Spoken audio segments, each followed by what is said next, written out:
ప్రభుత్వం కీలకమైన నిర్ణయం తీసుకుంది. పాక్ ఆక్రమిత కశ్మీర్, గిల్గిత్, బలూచిస్తాన్ నుంచి భారత్కు శరణార్థులుగా వచ్చిన వారికి కేంద్రం 2,000 కోట్ల రూపాయల సహాయక ప్యాకేజీని ఇవ్వనుంది. మరోవైపు పాక్లోని బలూచిస్తాన్పై మోడీ చేసిన వ్యాఖ్యలను ఖండిస్తూ బలూచ్ అసెంబ్లీ ఒక తీర్మానాన్ని ఏకగ్రీవంగా ఆమోదించింది.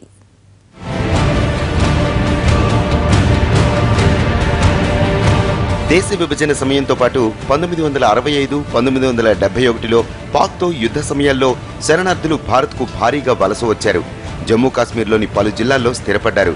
వీరంతా లోక్సభ ఎన్నికల్లో ఓటు హక్కు ఉపయోగించుకుంటున్నప్పటికీ జమ్మూ కాశ్మీర్ అసెంబ్లీకి జరిగే ఎన్నికల్లో మాత్రం ఓటు హక్కు ఉపయోగించుకోలేదు. శరణార్థులుగా వచ్చిన వీరు అనేక కష్టాలను ఎదుర్కొంటున్నారు. దీంతో వీరిని ఆర్థికంగా ఆదుకోవాలని కేంద్రం నిర్ణయించింది.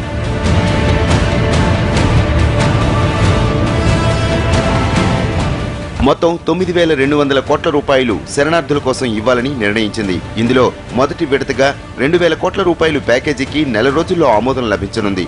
మొత్తం 36,000కు పైగా శరణార్థుల కుటుంబాలను కేంద్రం ఇప్పటికే గుర్తించింది. ఒక్కో కుటుంబానికి 5.5 లక్షల రూపాయలు చెల్లిస్తారు.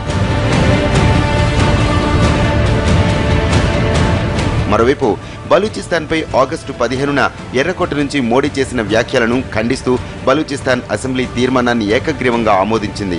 బలూచిస్తాన్ రాష్ట్రంలో ఉగ్రవాదాన్ని భారత్ ప్రేరేపిస్తోందన్న విషయం మోడీ ప్రకటనతో స్పష్టమైందని ఆరోపించారు. ఐక్యరాజ్యసమితి చార్టర్ను కూడా మోడీ అతిక్రమించారని మండిపడ్డారు. మరోవైపు జమ్మూ కాశ్మీర్లో పరిస్థితులు ఇంకా అదుపులోకి రాలేదు. బారాముల్లాలో భద్రతా దళాలకు ఉగ్రవాదులకు మధ్య కాల్పులు జరిగాయి. పలు ప్రాంతాల్లో కర్ఫ్యూ కొనసాగుతోంది.